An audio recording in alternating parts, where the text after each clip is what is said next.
And for our Thursday 4 p.m. live conversation interview, we are interviewing our very own, our very amazing, let's see if I can get a smile out of him, Court Moorefield, who has pretty much volunteered in every area of the church. I think that that is possible to volunteer in. Just since I've been at the church, he has served as an elder. He leads a small group. But one of the things that I think he's most excited and passionate about is the missions team. And he has served as the coach of our missions dream team, our missions and outreach dream team. As long as I've been here, he's led that team and he has done a phenomenal job. And so I wanted to interview him today to give you an opportunity to get to know him personally if you haven't already. And just hear about some of the highlights of this last year, some vision that we have for moving forward with missions and outreach. And we want you to catch the DNA of our church. And that is that this gospel that has been given to us is not just meant for us, but we really, truly want to be invested in what God is doing in his kingdom around the globe. So we say it in different ways, but we're a local church with a global vision, or we're a church that wants the gospel to reach our neighborhoods, but also the nations. Just different ways to, hopefully that catches in your spirit. But Court Moorefield, why don't you introduce yourself and maybe talk a little bit about how you grew up and how you met Jesus? Oh my, good. Glad to be here today. Definitely grew up in a church family and surrounded by the Lord. And my dad was a minister of music, and so we were in churches from day one. He was an organ major in college. I was born in Alaska. If you want an odd fact about Court, I'm taking notes. I already have questions. Oregon and Alaska. Sorry. In Alaska. Yep. And you're not going to pin me down, Jordan, but you can try. You can try to figure it out. But definitely got the word from a young age. I'll say real quickly what solidified it. I was out of high school, visiting home, and I would get to share with some Christian friends, or we'd have a talk after being at the gym or wherever we were, and talk about Christian situations. And then I had one friend, Derek. He would ask my dad the same question later, and he would give an answer that was similar to how I tried to answer it, and similar to my thought process. But my dad had never talked about those things directly with me. He had just instilled those in me all while I was growing up, my mom and my dad. And so I was really fortunate from that perspective.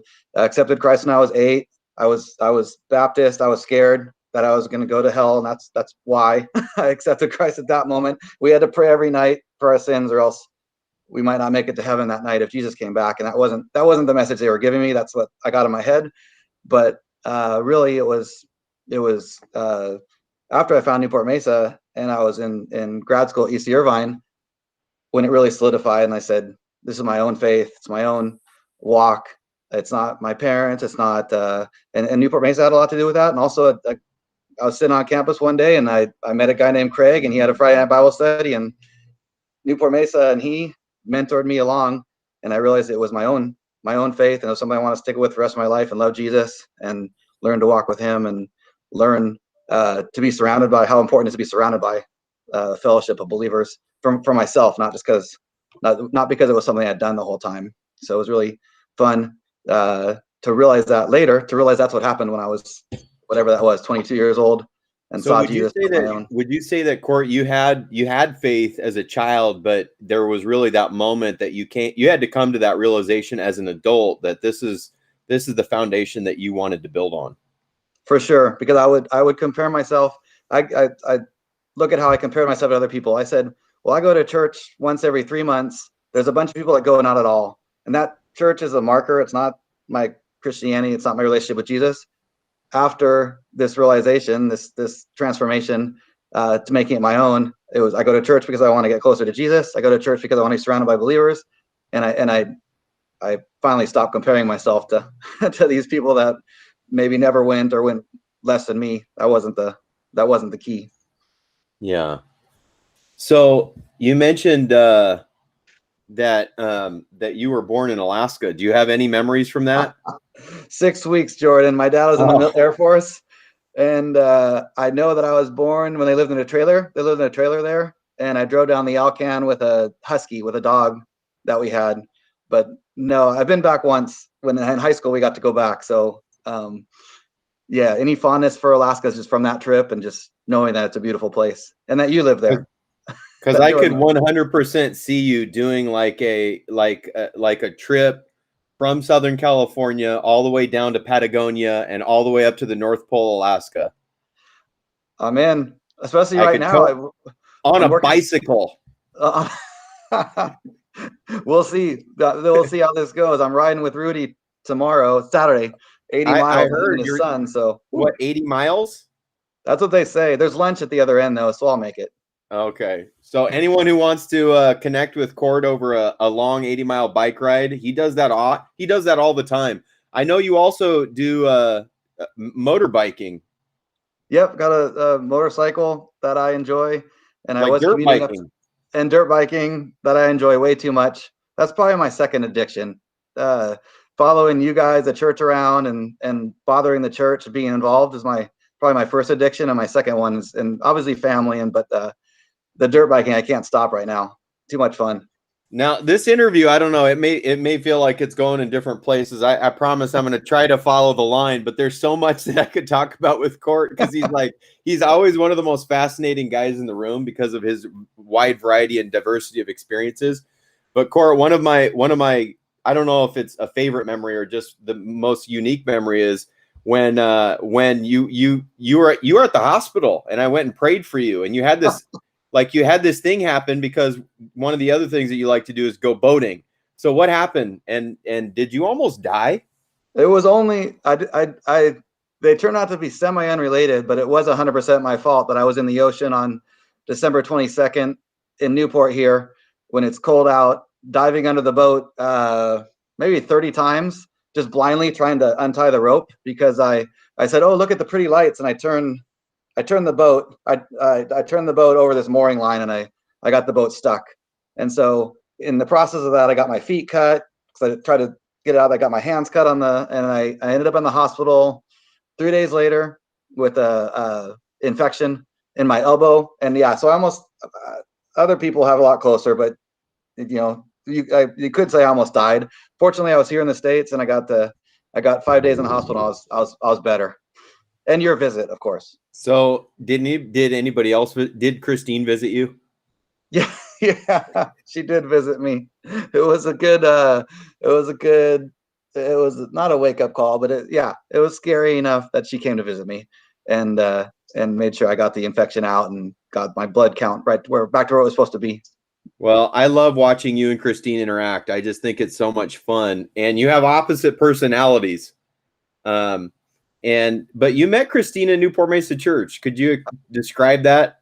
Or maybe if she's willing to give her version, she can jump in. I don't know if she's willing. I know if she walks in that door. Well, she walks in and here's my version. I'm going to be in trouble. So you might see me looking at the door. But yeah, we met at a Bible study. So we were in the young adults group at Newport Mesa called Saturday 7. They had a Wednesday night Bible study. This also helped me get connected, just going to something and being involved more than the Saturday night, which is young adults, and Sunday mornings, but it was the connections throughout the week. But she did not want to be connected to me. I got there on time. I'm never on time. Anyone, that knows me, I struggle to be on time. So I show up on time for Bible study. Jackie Scott, she says, "Hey, Court, this is Christine. Christine, this is Court." And she goes into the kitchen to get stuff ready for the, to be a good hostess for the Bible study. And so Christine takes her magazine and she puts it right back up in her face. She's like, "Hi." I don't think she said hi. She looks at me and she puts the magazine back up in her face. And I enjoy talking, so I didn't let that work. So I kept asking her how she's doing, or have I seen you on Saturday nights? I'm sure I have. Or what are you up to? She kept trying to read the magazine and hide from me. And so you just summed up. You realize the differences between us. Yeah, she's the quieter one, or the wants to take it easy, and I'm always. I had fear of missing out way before that was even an acronym. For life there. So we met there, and it was a little while later started dating, but all this is through while we're at Newport Mesa. 100%. Yep. So you guys got married, you had a couple kids, and what did going back to your career path, you don't necessarily work for the church, right? I mean, all of your serving has been has followed a different path than maybe some of the people that I've interviewed.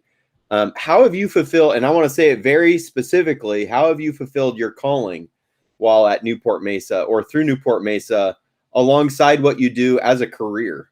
Mm-hmm. Yeah, the fun parts is it's correlated, or it's been together so many times. The missions council has been a big piece of that missions team and that dream team, and focusing on serving our missionaries, coordinating, having a team of 8 to 12 people from Newport Mesa, just trying to do our best to love on missionaries and to partner. Not we could send finance or we can do trips there. It's so much more when we go and do more, and we get involved in their lives and vice versa in our lives. So about the time I was starting to facilitate, to lead, to chair the missions council, missions team, was the same time I got a role at work. So I got a leadership role at work about that same time.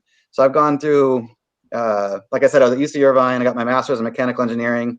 I started working on hydrogen. We had 900 degrees Celsius, 1800 degree reactors, Fahrenheit reactors, and we're melting things, and the welder hated us. He had to put everything back together after we destroyed it. And so it was alternative fuel job, and we're using fuel cells, so kind of cutting edge, but it's rarely working. But we're doing our best and having fun, learning. But a great place to get involved and get into the depths and details of the physics and the chemistry there. And so I'm around engineers all the time, and you can pick if I'm a typical engineer or not, but definitely surrounded by them. I want to press right there. Do you consider yourself a typical engineer? I don't, but the problem is I can't really tell you what a typical engineer is. Yeah. So but I don't consider myself, because people will say that I'm not. So I have to go with that. And there's definitely people that are more intuitive than I am. I'll say that. There's people that have the intuition. If I work hard enough and study and prepare, I can get by. But it's definitely, maybe that's the difference. There's some engineers who just know the stuff, and then they think about it, it just comes to them. So definitely the engineering role and the leadership role at church on the missions council went hand in hand. So there's people around, it's collaborative. You can't make a decision on your own. Well, we don't want to make a decision on the video. Oh, you got her, maybe. Is that Christine? I don't know. You're gonna get you came in the wrong. Is that the black belt, Christine Moorefield? Not yet. It's the almost black belt. The almost black belt. Hey, do you have any words of wisdom for people listening who are watching and they are wondering, should I join this missions team, dream team with Court Moorefield as the coach? What would you say to them? She's on the run. I think I'm just going to be in trouble later. I'm not in charge of words of wisdom. I didn't hear what she said. We love you, Christine. She's on the run. I didn't. That's our MO. Yeah, she knows I'm on the computer, but not what I'm up to. That's good. Yeah. Good. So definitely the getting involved with the team. Same thing at work. I had a lab of 10 to 12 people. I was building it up. We were transitioning, trying to do something new, trying to do root cause investigations with these sterilization equipment and medical device. So now I transitioned from alternative fuels to medical device. Actually fortunate to work for a Johnson & Johnson company and to get to now make catheters, heart catheters. And so it's been a fun walk, but the two sides of the coin coinciding. So the missions team, Rick McGee was our pastor under Scott Rachel at the time. This is 15 years ago, I think. And so being a team that we worked together and we collaborated and we didn't make any decisions on our own. And Rick was great at that time. The way the function of the team was, he was part of the team. He voted on initiative just like the rest of us. And so I kind of put that into my work life. I kind of put that into my church life and learned, in both places, when you're dealing with people, you get to work through things, and I'm causing half of these things, or 99% of these things, I'm causing the ruffling. And so it's fun to kind of work through that and figure out how to be a team, how to take biblical perspectives and use them in leadership, try things. And sometimes it works, sometimes it doesn't. And then work with others and realize that it's the strength in the team that really makes a difference. And so you went from working with did you say rocket fuel or thermal energy? I made hydrogen out of renewable fuels. So renewable fuels to heart catheters. and I did some sterilizers in the middle. So yeah, now I work with an AFib treatment for a heart catheter. Wow. So you are responsible for reviving hearts physically. I try to make them beat at the correct pace. Yeah. And have you ever thought about the crossover spiritually? Like, like what, how, I mean, I'm just thinking about it as I'm talking about it, but you're talking about making sure physical hearts beat at the right pace. What is the right pace for spiritual hearts to beat? Patiently and lovingly. It might be because the catheter is to take out that extra beat. If your heart beats before it's full of blood, if it beats too soon, it's like taking an air pump and you don't let the pump fill up with air, and you pump it so fast that you're not pumping anything. There's no air refilling it on the intake stroke. So that's what the heart starts to do. So maybe there's an analogy there that if we're not filling up with Jesus and we're moving too fast, then we're just pumping and making a lot of heat and no electricity. I'd love to think about this, or have you think about this, and maybe we have coffee later about it. But the passage in Ezekiel 36 where God says to Ezekiel, I'm going to exchange your heart of stone for a heart of flesh. And just that idea of having a circumcised heart, which is another interesting, practice in the Old Testament. But even in the Old Testament, it was called a circumcised heart, or a heart that knows God's will, that isn't veiled, that doesn't have obstructions, that works well, that responds to the Holy Spirit. How do you think missions does that? How do you think missions, just the heartbeat of God, right? The message of missions itself, how does that set the heartbeat of any Christian? How does that normalize it?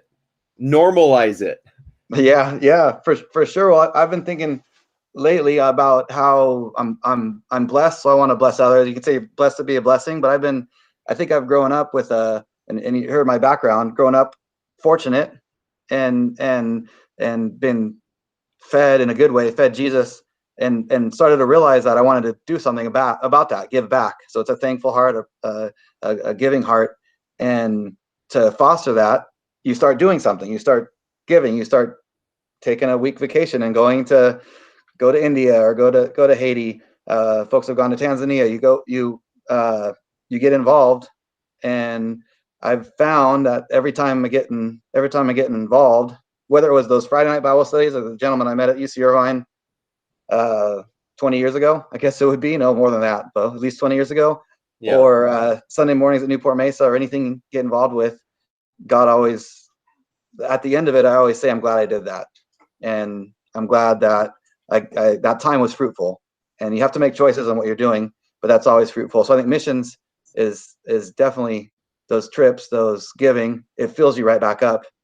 Even though you make sacrifices, like I said, the time sacrifice, you miss work, or you're uncomfortable, you don't know what's going to happen. But God definitely meets in those times, and those are the growth times, or the step changes, or the intersections where changes are really made. At least that I've seen. What are some of the missions trips that you've taken? And don't forget the local ones. For sure. And I think my first was India. So we did a flight to train to car to tiny little city. And so that was a 10-dayer, because by the time you get there, a lot of commitment, and seeing Suresh Kumar's ministry there, and orphans and homeless and pastors teaching. So that would be one. I did Haiti. I've probably been to Haiti 9 times. Christine's probably been 11. Our kids have been twice.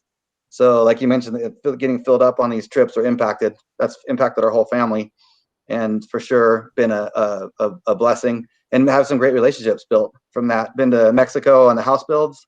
So that's just over the border, and locally, like I've even enjoyed the last maybe 2 months, but getting out on Fridays. Feed the Hungry has been serving on Friday mornings. It's usually one Saturday a month, but been fortunate to have some flexibility in my Friday mornings about every other week, and be able to serve and see.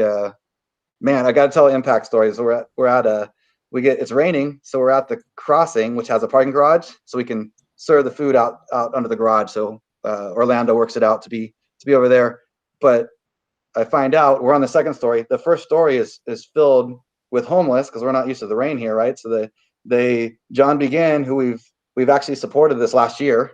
I think it might continue, but John Begin works for Trellis, and he's part of the homeless initiative. He set up a bunch of cots and went and got some heaters. I don't even know if he permission or not, whatever. He made it happen. He got a little encampment set up there, and we find out that we're serving food up here, and below us is a partner of ours. John has set up this camp for folks that needed to get out of the rain for that night. And it's just, I think that's a picture of what you're saying. When we serve, and I hope it's this way for everyone, whether you're energized by teams, you're energized by fruit, you're energized by action, but you get out there, and this was one where so many things connected just a few Fridays ago to make it it always seems worthwhile, but to reinforce that it's worthwhile. Were you guys able to bring some boxes of food down there? We had a few people come up. We had some. We had to follow our rules, but we did get some food down there. So, man, that's cool. Now I think you missed one, and I don't know if you would necessarily consider it a missions trip, but it's certainly a trip that you are hoping to make a difference, and that's Royal Family Kids. You've been doing Royal Family Kids Camp for how many years now? I think it's 22.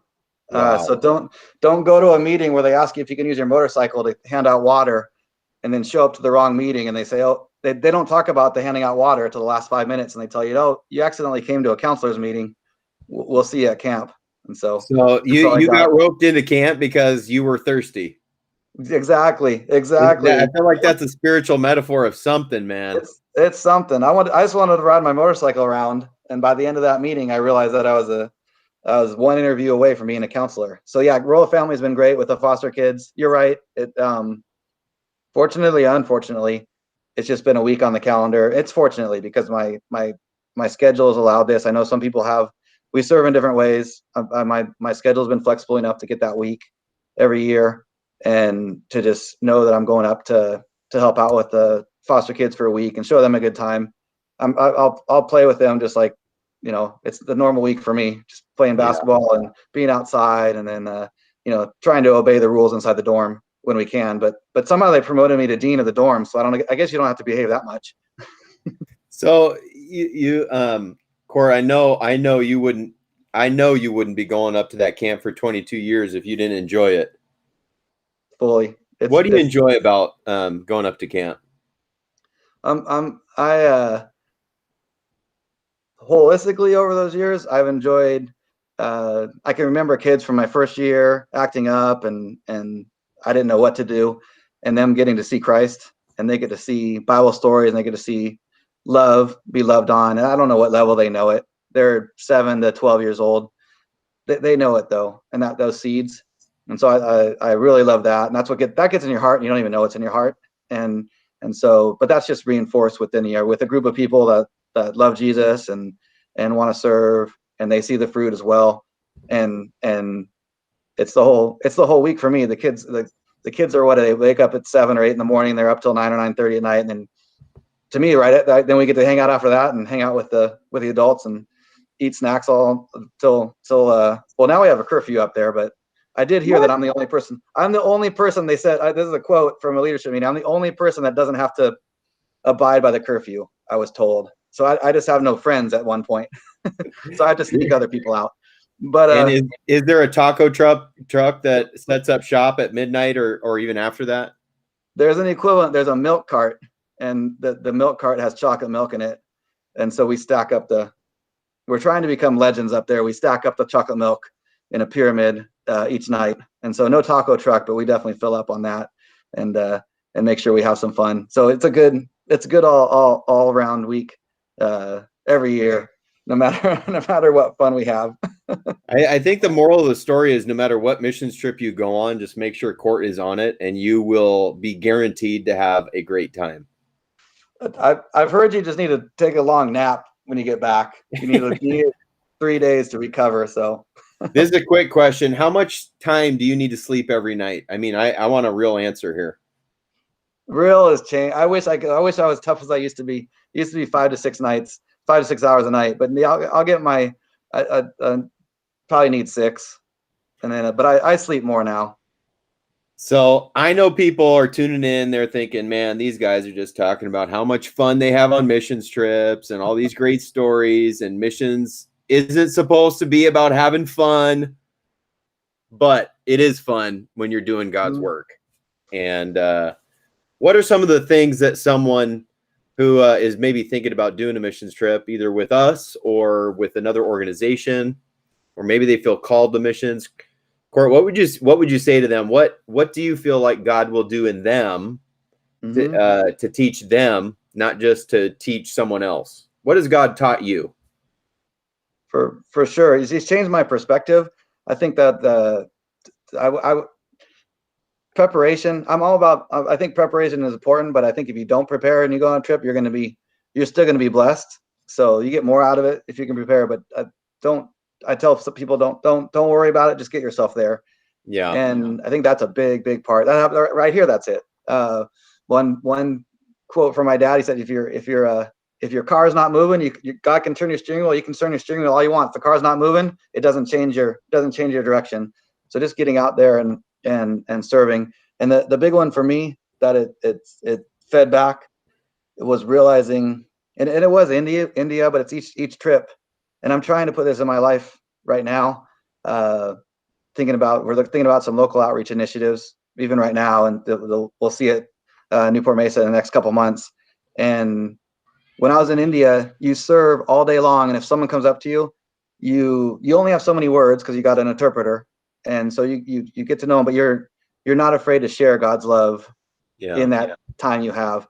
And I have been thinking recently about how those trips taught me that, but how do I apply that in my life here at home? Obviously, I share it differently, and I look for every opportunity. But can I be more bold or more strategic and loving to share my love of Christ here? And so those trips have done a double duty to teach me that I can share that much there, and then what can I do here to share more and to inject Christ into the conversation, not be overwhelming, but still not back down. And so that I think that if you go on a trip, you'll get insights like that.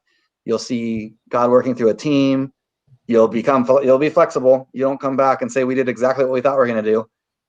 Christine, when my wife leads mission trips, she tells you we're going to do what the missionaries say, what the missionaries need, because they're on the ground there. They understand what's going on. And so it's definitely a flexibility piece. But I've seen people that was not right. You see people that are not that flexible, and on a mission trip, they make it through fine. They flex and they bend and they pray, and they might just need to, when you get back to the house in the evening, they just need some alone time to recover, and they're back out the next day serving. So you see people do things that are, I'll say supernatural, but that you didn't expect them to be able to do. And I think you see that happen for yourself too when you go on a trip. You mentioned one of the things that you've learned is just maybe because of the circumstances, or because you're out, a fish out of water, you're in a different, new, unusual environment, that you're more bold with your faith, and you use the words share the love of God. Do you mean like physically sharing the gospel, like, verbally? Verbally, yes. So I find myself here, we might say, blessings when we walk away, and then we think, or I use, in fact, I was on a meeting a couple minutes ago, and I another engineer, I said, yeah, that's what I'm doing this weekend. I said, yeah, I'm probably go dirt biking after church on Sunday. So I'm saying I'm sprinkling in church. Could I said more, and will I hopefully, and will I pray about saying more? Yeah. So it'd be more boldened to say more until say next time, maybe explain why church is important, and why that's important to keep Christ in my life and that focus, or maybe someday I'll share, I read this in the Bible. I read this. Hey, I read this leadership principle in the Bible. It might apply to you at work. Maybe it'll help. I'd love to talk about this a little more, because this is definitely something I've been thinking about lately. I read an article, and I can't remember if it was a Pew, PEW, they're like a religious survey, but 53% of one of the younger generations, and I think a lot of times we just say this generation or this generation. I'm just going to be general, because I don't want to keep But one of the younger generations at 53% believes it's wrong. Of Christians, by the way, 53% of Christians believe it's wrong to share Christ. I've been thinking about that since I moved to Southern California. Obviously, Southern California is not the Bible Belt. Mm-hmm. Maybe Orange County is a little bit more. Maybe Orange County is the Bible Belt of Southern California. I don't know. But how do you think the culture is in Southern California in regards to talking about religion? I mean any religion, Islam, Buddhism, whatever. I do think it's tough. It's so I will at work I had to meet a few. One of them was I had a friend at work outside my door. This is why I talk too much, because things like this happen. He's outside my door, and it's Rami. So by the time I meet Jordan, I find out that Rami knew Jordan from OC Worship Center, but I find it out through this like circuitous path. But the bummer is that I didn't know Rami was a Christian until he sat outside my office till we sat next to each other for a year or something like that. We shared, and then we started meeting other Christians. We realized there was 5 or 6 of us there. So I do think it's more of a challenge than I wish it was. Am I more passive than I should be? I agree with that as well. It works out. It's a good thing when I do share. But in day-to-day conversations, it's and also you don't want to bring it up too quickly. So there might be people listening to this that are feeling it out, figure out Christianity, and that's best. That's great. You don't need no commitment. We just share because we want to share what the gift we've been given. But if you share too early, it doesn't seem like you're sharing your gift anymore. It seems like you're pushing an agenda, and we're not. So and sometimes that's the pushback, is people say, well, they don't want anything shoved down their throat. The other side of that, and I just been thinking about this because of some comments recently that I've heard, but this summer we baptized a former Muslim, Hope, and when she gave her story to the congregation, it was either at the moment of baptism or earlier when we had given her a chance to share her story. She expressed a real, I don't even know how to describe it, but it was almost like a disappointment, a pain, a hurt that God was not shared with her earlier. Real. Mm-hmm. And you could hear it in her voice, and the question, why didn't you share Jesus with me earlier? Kind of it sat with me in my heart that night. And I've thought about it every once in a while. How do you know when is the right time to share with someone? Or, we don't just, there are people who set up a little milk box and they stand on it and they preach right at street corners. And, for the most part, I've assumed that that's pretty ineffective. Another person, as an example, a mutual friend, Reggie, when he came to Christ, he was talking with his brothers, and they had made the decision to follow Jesus 2 weeks prior to that. And every time I hear this story, he always shares this part of his story. He says to his brothers, why didn't you share Jesus with me earlier? And they had only been Christians for 2 weeks. Yeah. What? How do you know when the right time is to share Christ? Maybe we've been in this Holy Spirit series, in the book of 1 Corinthians, talking about our spiritual gifts, and discernment is one of those, and prophetic words are one of those. And, certainly boldness and faith to share Jesus is something the Holy Spirit does in our life. How does that work for you, Court? Yeah, I think looking for opportunities, it's a little bit easier at church because you're in a setting where it's open to share and is expected. So if I can bring in church, I think that with my close friend, I have a couple close friends that we're praying for in the morning prayers, 6 a.m.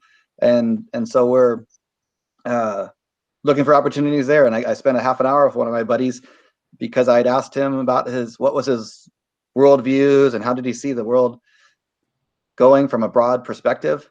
And we got to chat for a half hour driving down the mountain from snowboarding, and got to have a really good, deep conversation. So that some of those are presenting themselves, I'm working towards those conversations. And then when they open up, I know it's I know it's there, but it's planting a little seed in the conversation. What do you see in the newspaper? How do you think do you think that has anything to do with is it anything spiritual going on with that, or anything, whatever might get some discussion going? But being, what are the words, like being others aware and kind of taking a step back to listen, which we talked for 40 minutes, and you're asking great questions. Like I can be prone to talk the whole time for sure. And when I'm talking with friends, so I have to in my case, I have to remind myself to listen and see how someone else is coming. If they're having a rough day, hey, I'll pray for you. If they're having a rough day and that's not going to help, then maybe I just pray for them in my head and then take that approach. But just being aware and open. I also have friends, like when I get to share, if I'm hanging out with, I know Andre or somebody, I see people on here that you're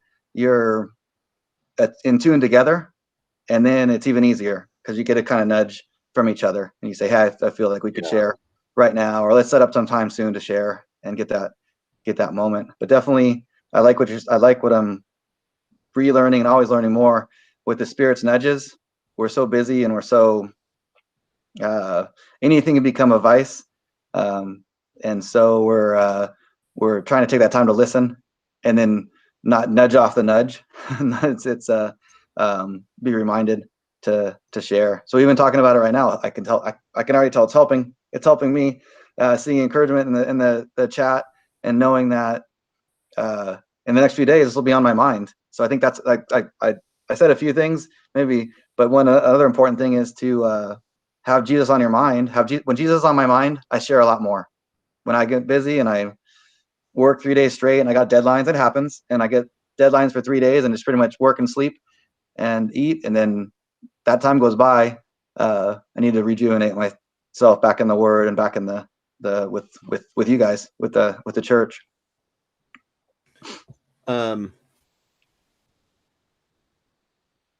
I think you're one of the most genuine followers of Jesus that I've ever met. I don't say that lightly. I don't know if I've ever said that. I've said that to probably less than 5 people. So to hear you talk about how you share Christ is meaningful to me. So thank you for being willing to share that. That means a lot, Court. What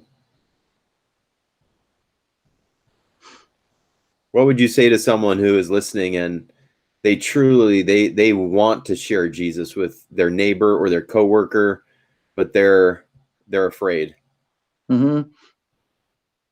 I've benefited from friends praying, so have someone talk to you. But I also benefited just when I share with the prayer warrior or the prayer friend, I'm communicating it. And so I'd also say it's nothing wrong with practicing or preparing. That's a great thing, because it actually gives us a benefit too. I've thought about how I'm going to share with someone, and I never get to share with them, but I was built up by thinking about it and seeking that. And then the other thing you made me think of was just there are tools, and so I'm a fan, almost a fanatic, when something connects in the Old Testament and the New Testament, and it was 500 years apart, or 1,000 years apart, and it was prophesied and it matches up. I'm a fan of those connections. I'm a fan of things that stick with people, that get in people's hearts. And so I'm a fan of the apologetic, that why would the disciples have gone to their death for something that they didn't believe was true? I can go out and convince people of something all my life and tell them something that's totally false, and that might be great, but then I'm going to put my life on the line for something that's completely false. And so I think I would encourage people to find what builds your faith, and then be able to speak that to someone else. That's your testimony. You're just sharing your story with someone and saying, this is what God's done for me. This is why I believe. I'm kind of analysis, and I like to have my finger in 5 places in the Bible and see them all connecting. Someone else might be, it's just all faith, and God spoke to me through dreams and through word and through audible voice, and you can share that because it's true, but it's your story. And so if you can find what's your story and share in that and get people talking and then hear their side and be willing to be ready to listen and hear their story too. And then know that there's going to be another chance to talk to them. If God wants it, you keep doing it one step at a time. I think my takeaway from what you just said, and I love it, is that when you follow your curiosity about things in Scripture or things that you find fascinating about the Bible, or questions that you may have in your curiosity to solve that issue or that conflict, and then it leads to some resolve or comfort, that becomes your testimony, which then becomes intriguing for someone else listening. One of the other things that I've seen you do, and I don't know if this is intentional, but I do know that you do it, is that you build relationships through activity. I do think it's just a natural part of who you are. You love to play basketball and dirt bike, but maybe you could speak to how you have, not necessarily intentionally, but just because you do out of the overflow of your life, share your life with people, and part of your life is Jesus, but you've shared your life, including Christ, in some capacity with people that you, for example, dirt bike with or play basketball with. How does that work out? Yeah, it's one is it's a benefit to me because you're right. It's natural. God's designed me to want to be with people, doing something, being active, and essentially playing. It's nothing more than that in the fun sense of the word. But because of that, I've realized that there's things if I shift a little bit and more open to doing things that other people like, which I like. And early on, I'm like, are we going to go snowboarding or go walk at the beach? I'm like, well, we got to go snowboarding. But then later on, I can say, you know what? Go walk at the beach is fun too, and it's beautiful. And we talk more when we do that. So I've realized that there's things that I wouldn't be my first choice that are still super fun because we're with people. And so I think giving a chance to be with people, is beneficial, and you start to enjoy it. And you're right. The taco truck or the donut shop or my little hangouts. I don't know if you guys know Bob Goff. He talks about love does. He's a lawyer that went to Africa, and he essentially tries witch doctors who are doing horrible things and gets them convicted of things that they should be convicted of, and then he witnesses to them. But he says if you want to meet with him, he's from California, I think. If you want to meet with Bob Goff, you have to. He says I'll meet you at Tom Sawyer Island at Disneyland. So he says people will pay $75. They're committed to the meeting, and then it's a nice, quiet place to meet, and they can chat with him. So there's an access point to him. My access point is the donut shop or the taco truck, and you don't have to pay, but you just have to come hang out with me and maybe laugh at my jokes every once in a while, and have a good time. But through those relationships, whether it's with Christians or non-Christians, my cousin, we met there for a small group at the donut shop at the Newport Pier last Tuesday, so 2 nights ago. So we met at 7:30, and my cousin Daniel came. I'm hoping he comes to some Sunday service. He lives in Anaheim. He's not involved in a church or necessarily a Christian walk right now. And we hung out till, well, I went home I got home at like 12:30 at night. So I can hang out there with my cousin, with small group people. Cyrus and I, you guys probably know Cyrus, we got a bicycle ride in because he came down and had a donut, and then we went on a bike ride. And so just those times together, and maybe the physical exertion helps to both of us be good listeners, listen to each other's story. I think the donuts help too, though. I love, if I were to, we've been talking about changing the name of our church from Newport Mesa Church to Mesa Church, Yep. Which means table in Spanish. And, just the idea that there's always room at the table. There's always room at the table, regardless of what someone believes, to really have an opportunity to hear what Jesus is all about. And I think you exemplify that in how you live. And it's not just about a trip or a church service, but it's your lifestyle. It's your life. But for those who are interested in a trip, does Newport Mesa Church have any trips coming up this next year, or what is that going to look like? I know that the pandemic has impacted our activity for sure. Definitely. The two areas that you guys can help, because the message is different in our current COVID state and meeting at the DoubleTree. So when we don't have a missions emphasis. So notice last year we didn't have a missions emphasis weekend. It's all the work is still going on, all the partnerships, because if you can share that amongst each other, and hey, we're still committed to our missionaries. We're still supporting all the 59 missionaries that we support, and we're still communicating with them. And when they visit, we're still having them come to a missions team meeting or getting a meal with them and sharing. And the other one is that's changed recently is because of COVID is the trips. And so we do usually plan a couple of trips a year. Recently we've done Haiti and we've done Tanzania. I'm probably forgetting ones that you guys have been on. We've the past we went to Ethiopia and the Mexico house build too. So right now this year we're on a holding pattern for trips. But I would definitely be interested in myself or anyone on the missions team sharing your passion, your focus, and pray about an area or start to think about joining us on trips in the future. Because right now we're doing, like I mentioned, the local outreach initiative. We're figuring out how to get Trellis, who does community work here, and maybe expanding their work, and then Feed the Hungry with Koheleth in Orlando, and serving locally.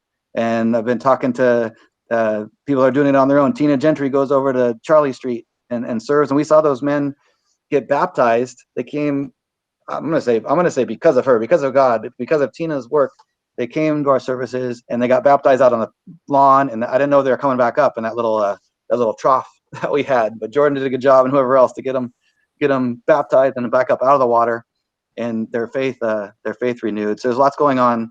There's lots going on locally, even though we don't have any of the larger trips planned. Although we're always building relationship with missionaries. Like I was just emailing yesterday morning with Brian Burr, who's an AG missionary in Kenya, and there's always opportunity out there, and we're going to get on track. We used to have a kickoff meeting, so you can come, interest meeting for any trips we do. Come to the interest meeting. It's no commitment. You find out what the team might look like, size of the trip, some dates for the trip, and what commitment level is, and then you can commit to it right then, or you can pray about it, or you can go talk to your family. But there's always a way to get involved on those trips. And then maybe another way to get involved would be to serve on the missions dream team. Is that something that you have needs for? And if so, what are some of the roles that you would be open to having a discussion with people? It's not necessarily an automatic. There's got to be a fit. But for those people who might have a gift that the missions dream team, the missions and outreach dream team really have right now in coordinating and missionary support and strategizing, what are some of the things that what are some of the needs on the team? Definitely. And we have a great team, but we're always trying to connect more. So both out to the missionaries and to the church. And so one need is with the connecting the small groups to communicate with missionaries and encourage missionaries. So Laura Finch is helping out with that. She's an elder. She's a liaison for the Newport Mesa elders to our missions team. And so Laura's taken that role, but she could use some help connecting that and some of the logistics there. And the other one's connecting to the missionaries. And so we're researching right now. We have some missionaries that we've been in relationship for about 2 years. We've maybe a year, and we've gone through the process of vetting, getting to know them, having them visit our team, check on their background and that they're legitimate.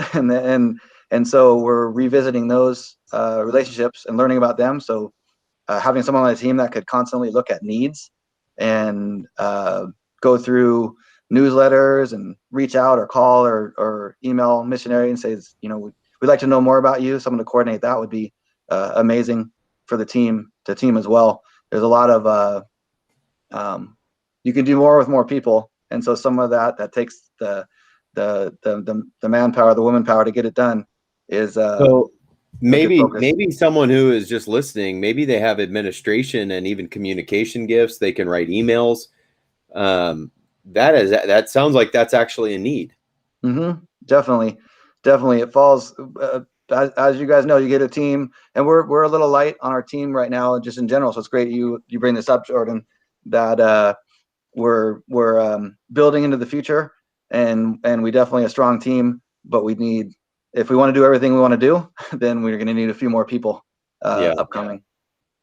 Want to encourage you, if you've been listening, I wanted to be as personal as I could with Court because I want you to know him as a person. But we've been doing these kinds of conversations for, I don't know, maybe close to a year now. It's hard to believe that, but we've been interviewing missionaries so that you can hear their personal story and know that that they're a part of our church extended partnership.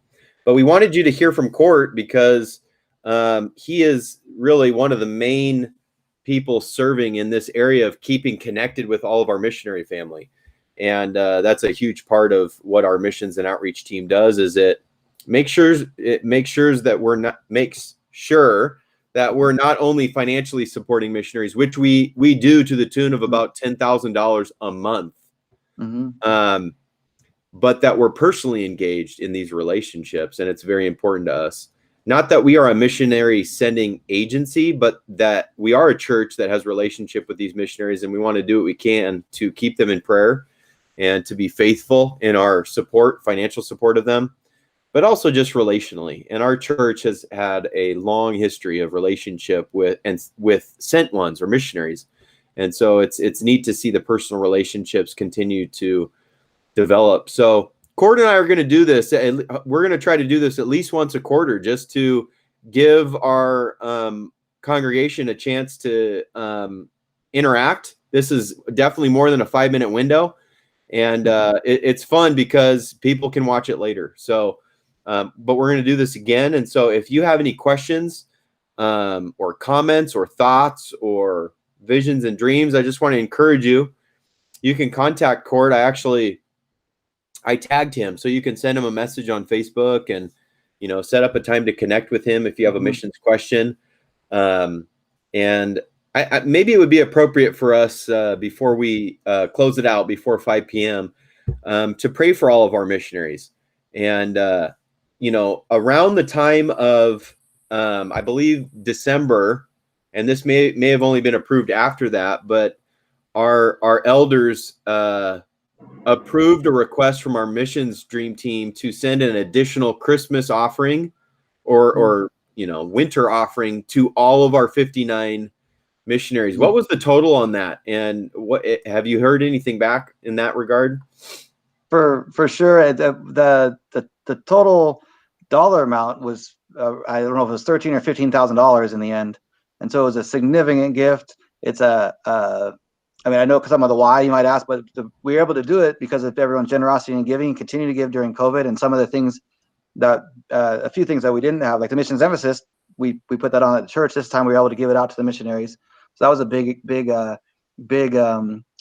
check to send out in addition to our support. And we did hear feedback. We hear it's timely. It's when I needed it, when I needed a kick in the rear to let me know that someone cared.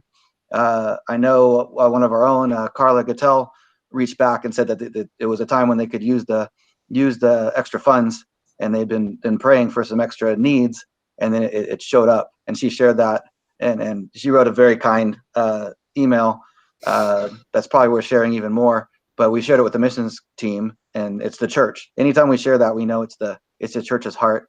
But we hear back from the missionaries that the support, because they're out there waking up every day and serving. I mentioned I go to work as a engineer, and it's a different world, and but they're still humans, have the same needs just like us, but they're waking up every day to serve Jesus. And anytime we can encourage them like that as a church, it's a huge deal. And we're going to try as best we can to communicate all of these fun things that we've been able to do. We're sensitive. We're trying not to just showboat, but we do want to encourage our congregation that your giving is going towards some incredible causes. And, $1 for every $10 that comes in goes right back out into God's kingdom in various ways. And I think it's always difficult to try to find creative communication platforms to encourage people.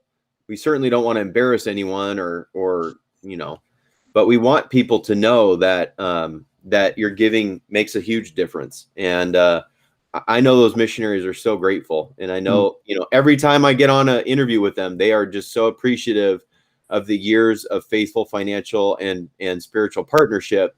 They just say it over and over and over. And so thank you for all of our congregation who gives in any facet, in any way. Your giving has impacted a missionary somehow because of even just that 10% policy that our church has. And so thank you for your generosity. Let's go ahead and close in prayer, Corey, and we'll do this again. But why don't you just pray for our missionaries? Pray for the missionaries. They may not think of themselves as missionaries, but people from our congregation who are living missional lives, sharing Jesus with whoever it is that Jesus brings into their path. And you're an inspiration in that way. And so maybe you can pray for both our missionaries and our missionaries locally. For sure. I like it. Lord, we just are thankful for each day that we wake up in your hands, and we wake up in your love, and this great world that you give to us. And we on both those two fronts, we pray for our missionaries, anyone we're in communication with as a church or supporting through prayer. There's so many that are not the 59 ministries that are on our roster that we do show love to through our congregation, through relationships. And maybe we want to have discernment when we look at these as potentially supporting them and building that relationship, even taking that even further. I pray for the missionaries on our roster, whether they be across the world in Africa or in India or in China or anywhere that is serving you. I pray for ones that are in countries that are open, where they can be open about their faith. I pray for people in zones where they it's a struggle to even just know if they're going to be able to stay in the country, or they're working remotely right now and serving over the internet, serving to their location where they're missionaries, Lord. So I pray for each one's strength from you, and they're missionaries, but we always want to pray that they know the strength's from you. The strength's not from them, and it's not from their smartness or their boldness. It's from you, God, giving them that strength through your Spirit, Lord. And we pray for each.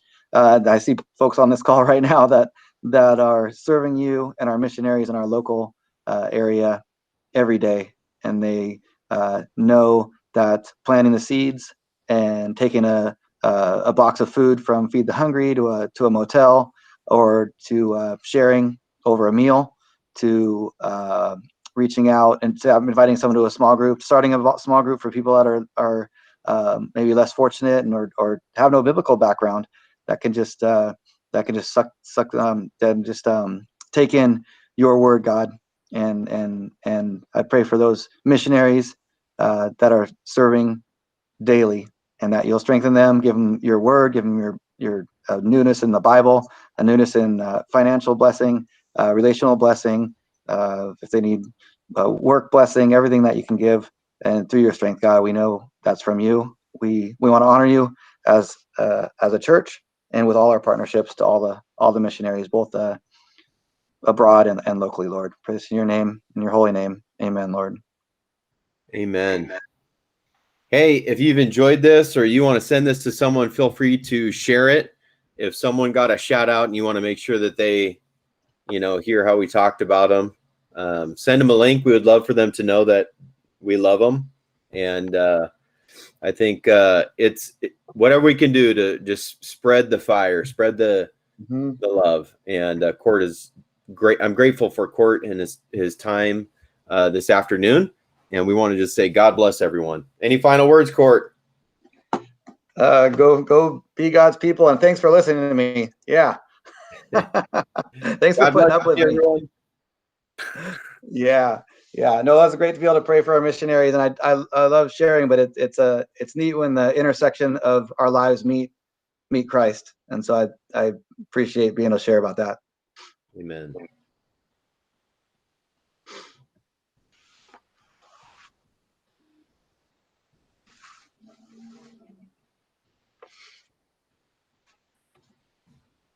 All right, I think that's it. Oh, great. Good questions. That was kind of you, Jordan, to that's the kind of